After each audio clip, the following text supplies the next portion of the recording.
امام راضی رحمۃ اللہ علیہ کا قول ہے کہ میں نے سورہ عصر کا مطلب ایک برف فروش سے سمجھا جو بازار میں آوازیں لگا رہا تھا کہ رحم کرو اس شخص پر جس کا سرمایہ گلا جا رہا ہے، رحم کرو اس شخص پر جس کا سرمایہ گلا جا رہا ہے۔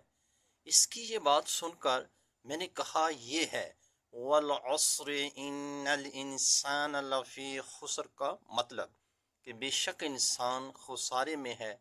عمر کی جو مدت انسانوں کو دی گئی ہے وہ برف کے گلنے کی طرح تیزی سے گزر رہی ہے۔